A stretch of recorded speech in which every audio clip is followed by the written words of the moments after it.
Moi, mon petit chat. Tu voulais venir toi aussi raconter les shoots aquatiques? Bonjour à toutes et à tous et bienvenue dans cette nouvelle vidéo. Aujourd'hui une vidéo tout simplement FAQ mais spécialisée sur nos shootings underwater, nos shootings aquatiques, parce que vous êtes super nombreux à nous poser des questions à ce sujet et comme je passe du coup chaque jour à dire les mêmes choses aux gens en MP etc, je me suis dit que ce serait plus simple de faire une petite FAQ et en plus ça intéressera sûrement les personnes qui n'osent pas forcément me poser les questions directement en MP ou en commentaire ou quoi. Donc voilà, c'est parti pour une petite FAQ spéciale shooting aquatique.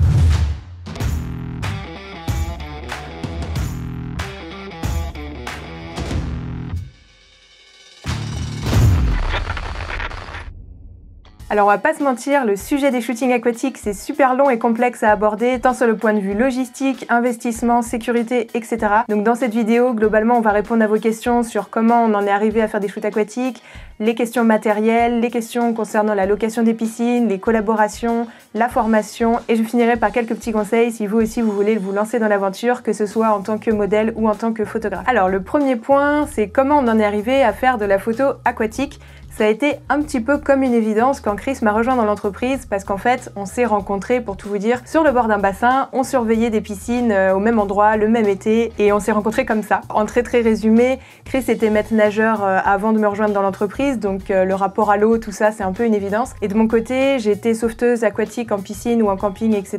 L'été aussi pendant mes études, et j'ai fait plus de 15 ans de natation en compétition en club et tout. Enfin, du coup, vous l'aurez compris, l'eau et nous, c'est une grande histoire d'amour, et quand Chris m'a rejoint dans l'entreprise, c'est vraiment quelque chose que j'attendais de pouvoir lancer depuis super longtemps. Et donc, depuis 2018, on fait des shoots aquatiques. Et depuis 2020, on axe vraiment beaucoup plus notre communication là-dessus parce qu'on a trouvé des nouveaux partenariats, etc. Mais on en parlera dans le point suivant. En tout cas, l'amour de l'eau pour se lancer dans les shootings aquatiques, c'est vraiment capital.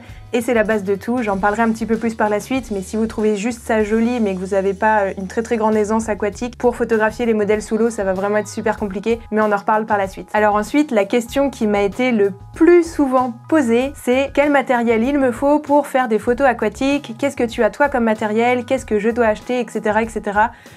Alors malheureusement vous comprenez bien que je ne peux pas vous dire achète tel matériel et tel matériel, ça fonctionne pas comme ça. En photographie, que ce soit pour sous l'eau ou même en dehors de l'eau, c'est à chacun de trouver en fonction de son style, de sa façon de photographier, etc. de trouver le matériel qui lui correspond. Mais parenthèses mises à part, je vais pouvoir vous donner quelques petites pistes de réflexion et quelques prérequis entre guillemets pour vous aider à vous décider dans votre choix de matériel si vous voulez vous lancer dans les photos sous l'eau. Donc au minimum du minimum, ce que je vous conseille c'est d'avoir un caisson étanche, un boîtier qui monte idéalement bien en ISO et un objectif de préférence grand angle. Alors pourquoi un caisson étanche? Vous allez pouvoir trouver des housses en plastique pour mettre votre appareil dedans qui seront beaucoup moins chères qu'un caisson étanche. On va pas se mentir, un caisson étanche on perd un rein à chaque fois qu'on en achète un. Mais du coup les housses, le problème c'est que vous allez pas avoir accès à toutes les fonctionnalités de votre boîtier dedans et ça va vite devenir super galère, sans parler de l'aspect sécuritaire pour votre boîtier. Vu le prix des boîtiers, des fois il faut mieux investir un peu plus et éviter de perdre un autre rein. Donc le choix du caisson étanche se fera en fonction de votre modèle d'appareil photo et en fonction de l'objectif que vous allez mettre dedans. Donc je ne peux pas vous dire quel caisson étanche acheter, ça va dépendre de tout ça. Au niveau du boîtier, pourquoi je dis un boîtier qui monte facilement en ISO? C'est parce que sous l'eau vous allez vite énormément perdre en luminosité et donc selon les conditions, selon où vous allez shooter, etc.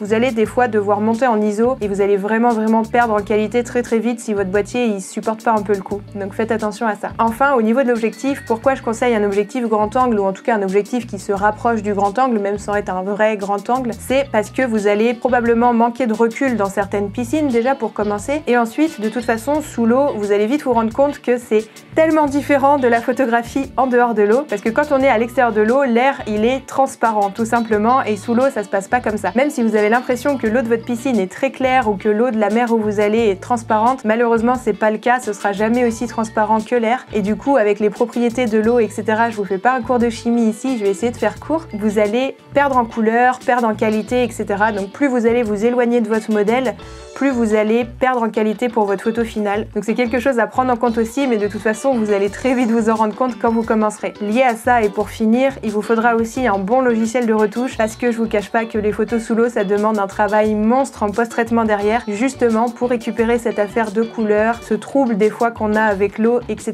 etc. Donc je préfère vous prévenir dès maintenant, il faudra s'attendre à passer des heures et des heures en post-traitement pour obtenir un joli résultat après pour vos photos solo. Donc en résumé, un caisson étanche, un boîtier qui monte bien en ISO, un objectif idéalement grand angle ou sans rapprochant, et déjà vous allez pouvoir commencer à faire des photos aquatiques, mais soyez patient parce que ça va vous demander beaucoup de temps et de pratique pour bien prendre en main tout ça. Une fois que vous serez bien à l'aise avec tout ça, alors vous pourrez compléter petit à petit en rajoutant des lumières, en rajoutant des fonds, en rajoutant des accessoires, des tenues, tout ce que vous voudrez. Ça c'est pareil, je peux pas vous dire quoi faire là-dessus parce que vraiment ça va dépendre de votre style, de votre sensibilité artistique et de tout simplement vos projets perso, ce que vous aurez en tête, etc. Mais je vous cache pas qu'à chaque fois que vous rajouterez un accessoire à votre shooting aquatique, que ce soit de la lumière, des fonds, des tissus, etc., vous allez vous rajouter en complexité et c'est quelque chose qui est très amusant à faire. Je rigole toute seule rien qu'en y pensant, mais je vous conseille d'être déjà bien à l'aise avec les bases de la photo aquatique et votre caisson avant de commencer à vous rajouter tout ça sur le dos. Sinon c'est un coup à ce que vous vous découragiez assez vite et ce serait dommage. Troisième point de cette vidéo, avec une nouvelle question qui revient aussi super souvent, c'est comment tu trouves des lieux pour faire tes shootings aquatiques, comment tu trouves tes piscines, etc. Donc là encore une fois, il y a 1 milliard de façons de faire et ça dépendra de chacun. On est tous dans des situations différentes avec des possibilités différentes, des moyens différents, etc. Donc déjà, un premier point, c'est que les piscines publiques en général ne peuvent pas être privatisées et louées pour des entreprises. Donc je vous conseille dans un premier temps de plutôt essayer de vous tourner vers des piscines privées, donc soit chez des particuliers carrément qui ont leur piscine et dans ces cas-là, vous trouvez un arrangement avec le particulier, ça c'est à chacun de voir. Soit vous tournez vers des piscines privées du coup type centre aquatique, centre de remise en forme et tout ce genre de choses. Encore une fois, c'est hyper vaste et chaque photographe va trouver ses partenariats en fonction de ses propres accords, etc. Donc dans tous les cas, ça encore une fois, malheureusement, c'est vraiment à chaque photographe de trouver ses partenariats, de trouver ses accords et ces accords peuvent être super différents. Donc souvent on me demande combien ça coûte de louer une piscine. Vraiment, il n'y a pas de réponse universelle en fait. Ça va dépendre du partenariat que vous allez mettre en place avec la piscine privée. Par exemple, nous je sais que c'est facilité par le fait que Chris est maître nageur, il a tous ses diplômes à jour et du coup la piscine privée n'a pas besoin de mobiliser un de ses employés pour nos shootings, ce qui est très pratique. Donc on va avoir des partenariats qui vont être différents d'un photographe qui a besoin de louer et un maître nageur et la piscine, etc. N'oubliez pas l'aspect sécuritaire de vos shootings, tant pour vous que pour vos modèles. Faire des shootings sous l'eau, c'est pas anodin, mais on y reviendra par la suite un peu plus loin dans cette vidéo. Donc voilà pour ce qu'il en est de cette question de comment trouver des piscines, à quel prix, dans quelles conditions, etc. Je peux vraiment pas vous répondre plus malheureusement parce que c'est vraiment au cas par cas en fonction de la situation de votre entreprise, de l'équipe que vous allez amener avec vous, de l'entreprise avec laquelle vous allez négocier, de ses besoins et de tout un tas de paramètres malheureusement que je ne contrôle pas pour vous. Donc j'espère quand même vous avoir donné 2-3 petites pistes, mais après le reste c'est à vous de jouer. Bon courage, mais rassurez-vous, en tout cas, il y a toujours un moyen. L'avant-dernier point que je vais aborder dans cette vidéo, c'est le sujet délicat mais qui revient tout le temps, des collaborations pour les shootings aquatiques. Alors malheureusement, déjà les collaborations, même en dehors de l'eau, on est une entreprise, on a besoin de vivre, de manger et on a pas beaucoup de temps libre déjà dans nos semaines, donc malheureusement de base on fait déjà beaucoup moins de collaborations qu'avant, voire presque plus que dans des cas assez occasionnels. Et pour les shootings aquatiques, malheureusement c'est encore plus complexe, tant au niveau temps passé pour gérer toute la logistique d'avant shooting, de pendant shooting, d'après shooting, le temps passé en retouche qui explose et aussi tout simplement l'investissement matériel qu'on doit faire à chaque fois pour louer le bassin, utiliser nos tissus, nos caissons étanches qu'il faut amortir, etc. Donc c'est vraiment quelque chose de très complexe pour nous. Et vous rajoutez à ça le fait que prendre des photos sous l'eau ou poser en tant que modèle sous l'eau, c'est pas toujours aussi évident que ça peut paraître d'un point de vue extérieur quand on voit le résultat final comme ça. Sans parler de l'aspect sécuritaire et responsabilité à chaque fois qu'on engage pour les shootings aquatiques. Donc pour toutes ces raisons-là, et vous l'aurez compris, on ne peut malheureusement pas faire de shooting aquatique en collaboration, sauf cas très exceptionnel dans le cadre d'un besoin très spécifique pour nous. Mais à ce moment-là, on va chercher nous-mêmes les personnes dont on a besoin. Donc au travers de toute cette vidéo, vous aurez compris que des shootings aquatiques, c'est pas quelque chose d'anodin et de forcément toujours très facile à mettre en place pour débuter. Et bien évidemment, je le comprends, il faut être très motivé et très investi dans tout ça, tant d'un point de vue donc matériel, investissement logistique, etc. Mais si vraiment vous êtes passionné, c'est quelque chose qui peut se faire et qui est vraiment chouette à faire. Donc j'aimerais finir cette vidéo par 2 points qui me semblent vraiment super importants à aborder ici. Le premier point, c'est tout ce qui est sécurité pour vos shootings aquatiques, parce que faire de belles photos, c'est une chose, mais la sécurité, que ce soit la vôtre ou celle de vos modèles, professionnel doit passer avant tout et c'est pourquoi je vous conseille vraiment, même pour moi c'est indispensable, de vous faire accompagner par un professionnel du milieu aquatique en allant dans l'eau parce qu'il y a vraiment des choses à savoir pour mettre votre modèle dans l'eau, pour placer un cadre sécuritaire et il y a toute une partie de la population aussi qui est à risque par rapport aux apnées et ce genre de choses. On fait pas n'importe quoi avec une femme enceinte, on ne fait pas n'importe quoi avec un bébé, bref, et même les personnes qui sont apparemment en bonne santé, il faut toujours s'assurer de ses antécédents médicaux, etc.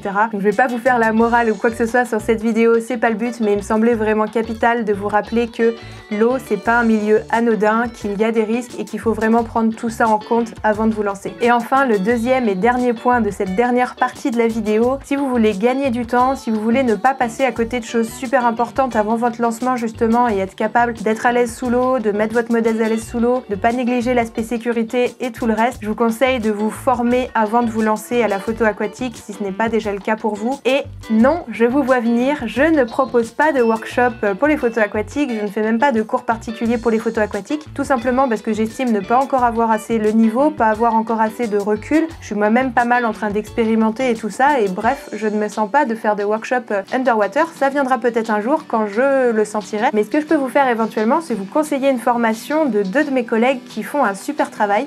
Je les connais absolument pas personnellement, elles sont même pas au courant que je parle d'elles dans cette vidéo, peut-être elles regarderont, je ne sais pas, mais j'adore leur travail, je les suis depuis un moment et je sais qu'elles proposent un workshop qui est très complet pour la photo aquatique, qu'elles ont vraiment fait de A à Z et au mieux, franchement je leur fais confiance là-dessus. Donc le workshop il s'appelle Fluidity et il est fait par Delphine et Alison. Alors Delphine c'est la photographe de Diff Photographie et Alison c'est la photographe Alison Boons. Elles sont très connues, elles ont gagné pas mal de prix, franchement c'est pas n'importe qui, j'adore leur travail et elles font voilà des workshops que je sais être très complets et super sous tous les aspects. Donc si vous voulez vraiment vous lancer équipé dans la photo aquatique, je vous conseille éventuellement de vous intéresser à leur workshop. Il y a d'autres photographes aussi qui proposent des workshops mais pas forcément francophones ou quoi, ou alors j'en ai moins entendu parler. Je peux pas malheureusement vous faire la liste de tous les workshops qui existent si vous voulez vous former à la photo aquatique, mais voilà, c'était une petite parenthèse que je trouvais intéressante et importante à vous souffler ici. Donc voilà, on arrive à la fin de cette vidéo. J'ai essayé de la faire courte, comme d'habitude je n'ai pas réussi, mais c'est un sujet tellement passionnant et aussi complexe avec beaucoup de points super importants à ne pas négliger quand on se lance. J'espère en tout cas que ça vous aura un petit peu aidé, que ça vous aura donné quelques petites pistes. Et si vraiment du coup vous adorez l'eau et que vous avez bien pris tous ces points en compte, et ben je vous souhaite qu'une chose, c'est de vous lancer et de vous éclater parce que c'est vraiment quelque chose de super quand on adore l'eau comme nous. Sur ce, comme d'habitude, les infos dont j'ai parlé dans cette vidéo se retrouveront en barre de description et puis il me reste plus qu'à vous souhaiter de belles photos à toutes et à tous.